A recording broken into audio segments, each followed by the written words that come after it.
അപ്പോൾ നമുക്ക് ഈ ഒരാഴ്ചയിൽ വന്നിട്ടുള്ള പ്രധാനപ്പെട്ട മോട്ടോർ സൈക്കിൾ അപ്ഡേറ്റ് എന്തൊക്കെയാണെന്ന് നോക്കാം. അപ്പോൾ കുറച്ച് ബൈക്കിൻ്റെ അപ്ഡേറ്റ് വന്നിട്ടുണ്ട്. ഹോണ്ടയുടെ ഒക്കെ അപ്ഡേറ്റ് വന്നിട്ടുണ്ട്. ഹോണ്ടയുടെ പുതിയ വരാൻ പോകുന്ന ബൈക്കിൻ്റെ പ്രൈസിംഗ് ഒക്കെ ലീക്ക് ആയിട്ടുണ്ട് വെബ്സൈറ്റ് വഴി. ചെറിയൊരു വീഡിയോ ആയിരിക്കും ഇത്, മാക്സിമം ആൾക്കാർ ഫുള്ളൊന്ന് കാണാൻ ശ്രമിക്കുക. ഫസ്റ്റത്തെ അപ്ഡേറ്റ് നോർട്ടൻ്റെ ആണ്. നോർട്ടൻ്റെ അറ്റ്ലസിൻ്റെ ബുക്കിംഗ് ഉടൻ തന്നെ സ്റ്റാർട്ട് ചെയ്യാൻ പോകുന്നുണ്ട്. ആഗസ്റ്റിലാണ് വണ്ടിയുടെ ബുക്കിംഗ് ഒക്കെ സ്റ്റാർട്ട് ചെയ്യാൻ സാധ്യതയുള്ളത്. ടി വി എസിൻ്റെ പ്ലാന്റിലാണ് വണ്ടി മാനുഫാക്ചറിങ് ചെയ്തേക്കുന്നത്. ടി വി എസ് നോർട്ടനായിട്ടുള്ള കൊളാബറേഷനിൽ വരുന്നൊരു ബൈക്കും കൂടിയാണ്. ഇതൊരു മിഡിൽ വെയിറ്റ് ആയിട്ടുള്ള ഒരു അഡ്വഞ്ചർ ടൂറർ കാറ്റഗറിയിലാണ് വണ്ടി നിർമ്മിച്ചേക്കുന്നത്. എഞ്ചിനെ കുറിച്ച് പറയുകയാണെങ്കിൽ 585cc പാരലൽ ടിന്നാണ്. 270 ഡിഗ്രി ക്രാങ്കിലൊരു ലിക്വിഡ് കൂൾ എഞ്ചിനും കൂടിയാണ്. 69 bhp 9300 rpmലാണ് ജനറേറ്റ് ചെയ്യുന്നത്. ടോർക്ക് 58 Nm ആണ്. 7500 rpmലും കൂടിയാണ്. ബിഫോർ ലോഞ്ചിന് മുമ്പ് തന്നെ വണ്ടിയുടെ എഞ്ചിനെ കുറിച്ചൊക്കെ ഇപ്പോൾ ഡീറ്റെയിൽ ആയിട്ട് കുറേ ആൾക്കാർ റിവ്യൂ ചെയ്തിട്ടുണ്ട്. പാരലൽ ടിന്നിലെ തന്നെ സ്മൂത്ത് എഞ്ചിനാണെന്നാണ് പറയുന്നത്. വണ്ടിയുടെ എക്സ്പെക്റ്റഡ് എക്സ്ഷോറൂം പ്രൈസ് 5.5 ലാക്കോളം വന്നേക്കാം.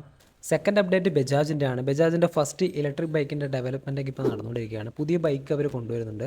ഇലക്ട്രിക് സ്കൂട്ടർ ഉണ്ടെങ്കിലും ബജാജിന് ഇപ്പോൾ ഒരു ഇലക്ട്രിക് ബൈക്കില്ല.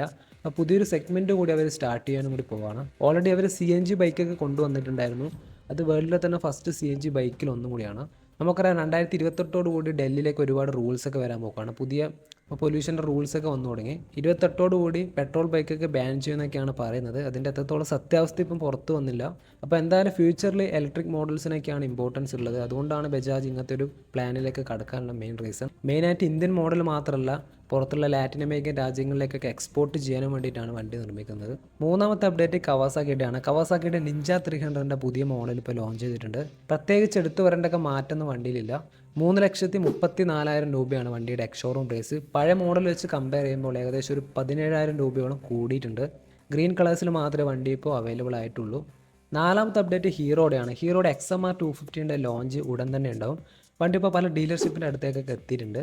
ഹീറോയുടെ സ്ട്രീറ്റ് ഫൈറ്റർ ആയിട്ടുള്ള എക്സ്ട്രീം 250R കണ്ട് സെയിം എഞ്ചിൻ ഉപയോഗിച്ചുകൊണ്ടുള്ള ഒരു സ്പോർട്സ് ടൂറാണ് XMR 250. XMR 210 റീപ്ലേസ് ചെയ്തുകൊണ്ടായിരിക്കും ഈ വണ്ടി ഇന്ത്യയിലേക്ക് കൊണ്ടുവരാൻ പോകുന്നത്. 249cc liquid cooled single cylinder എഞ്ചിനാണ്. ഏകദേശം ഒരു 30 bhp ആണ് പവർ. 25.5 Nm ആണ് ടോർക്കും. 6 സ്പീഡ് ട്രാൻസ്മിഷനും കൂടിയാണ്. പിന്നെ ഡുവൽ ചാനൽ ABSും സ്ലിപ്പർ ക്ലച്ചും ട്രാക്ഷൻ കൺട്രോളൊക്കെ വണ്ടിയിൽ വരുന്നുണ്ട്. ഈ വണ്ടിയുടെ മെയിൻ ടാർഗറ്റ് സുസുക്കിയുടെ ജിക്സർ 250 പോലുള്ള ബൈക്കുകളാണ്. സ്പോർട്സ് ടൂറർ സെഗ്മെൻറ്റിൽ 2 ലാക്ക് അല്ലെങ്കിൽ 2.2 ലാക്ക് റേഞ്ചിലാണ് വണ്ടിയുടെ ഒരു എക്സ്പെക്റ്റഡ് എക്സ്ഷോറൂം പ്രൈസ്. അഞ്ചാമത്തെ അപ്ഡേറ്റ് ഹോണ്ട ഈ അടുത്ത് പുറത്തിറക്കിയ ബൈക്കിൻ്റെയൊക്കെ ലോഞ്ച് അപ്ഡേറ്റും പ്രൈസിങ്ങുമാണ്. അതിൽ ഹോണ്ടയുടെ CB500ൻ്റെ ബുക്കിംഗ് ഒഫീഷ്യലി സ്റ്റാർട്ട് ചെയ്തിട്ടുണ്ട് ഹോണ്ട.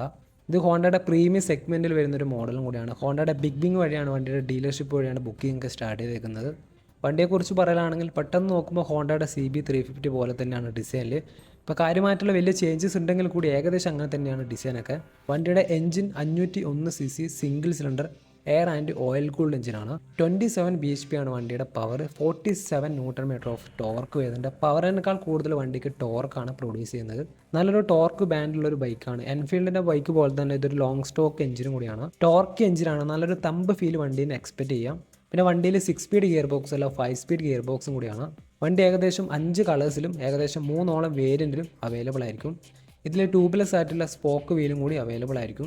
അടുത്ത അപ്ഡേറ്റ് ഹോണ്ടയുടെ റെബൽ 500 ആണ്. ഈ വണ്ടിയുടെ പ്രൈസിങ് ഇപ്പം ചോർന്നിട്ടുണ്ട്. ഇപ്പോൾ വെബ്സൈറ്റ് വഴിയാണ് ഇപ്പോൾ ലീക്കും കൂടി ആയത്. ബാംഗ്ലൂരിലെ ബിഗ് ബിങ് ഷോറൂമിൻ്റെ വെബ്സൈറ്റ് വഴിയാണ് ഇപ്പോൾ പ്രൈസ് ലീക്ക് ആയത്. 5,49,000 രൂപയാണ് വണ്ടിയുടെ എക്സ്ഷോറൂം പ്രൈസ്. 2 വേരിയൻ്റാണ്. ഇ ക്ലച്ചും ഉണ്ടാവും, സ്റ്റാൻഡേർഡ് വേരിയൻറ്റും ഉണ്ടാവും. റെബൽ 300ൻ്റെ പ്രൈസ് ഇപ്പോൾ അനൗൺസ് ചെയ്തിട്ടില്ല. അതൊരു സിംഗിൾ സിലിണ്ടർ ആണ്. 500 ആണെങ്കിൽ ഒരു പാരലൽ ടിന്നുമാണ്. റെബലിന് ഏകദേശം ഒരു 2.5 ലാക്കിന് താഴെയായിരിക്കും വണ്ടിയുടെ എക്സ്ഷോറൂം പ്രൈസ്. ഹോണ്ടയുടെ പ്രൈസിങ് ഇപ്പോൾ ഒഫീഷ്യൽ അനൗൺസ്മെൻറ്റ് നടന്നിട്ടില്ല. ഇതിപ്പോൾ ലീക്ക്ഡ് ഇൻഫർമേഷൻ വെച്ചിട്ട് പറഞ്ഞ കാര്യമാണ്. ഇതിൽ ചിലപ്പോൾ എന്തെങ്കിലും മാറ്റങ്ങൾ ഇനി വരുമോ എന്നറിയില്ല. പിന്നെ ഹോണ്ടയുടെ ADB 160ക്ക് ഏകദേശം ഒരു 1.6 ലാക്കാണ് എക്സ്പെക്റ്റഡ് എക്സ്ഷോറൂം പ്രൈസ്. XRന് ഏകദേശം ഒരു 1.8 ലാക്ക് ടു 2 ലാക്ക് റേഞ്ചിലാണ് വണ്ടിയുടെ എക്സ്പെക്റ്റഡ് എക്സ്ഷോറൂം പ്രൈസ്. ഉടൻ തന്നെ വണ്ടിയുടെ ബുക്കിംഗ് സ്റ്റാർട്ട് ചെയ്യും. ഇപ്പോൾ CB500ൻ്റെ ആണ് ബുക്കിംഗ് ഒഫീഷ്യലി സ്റ്റാർട്ട് ചെയ്തേക്കുന്നത്. നെക്സ്റ്റ് അപ്ഡേറ്റഡ് വീഡിയോ നെക്സ്റ്റ് വീക്കിൽ ചെയ്യാം.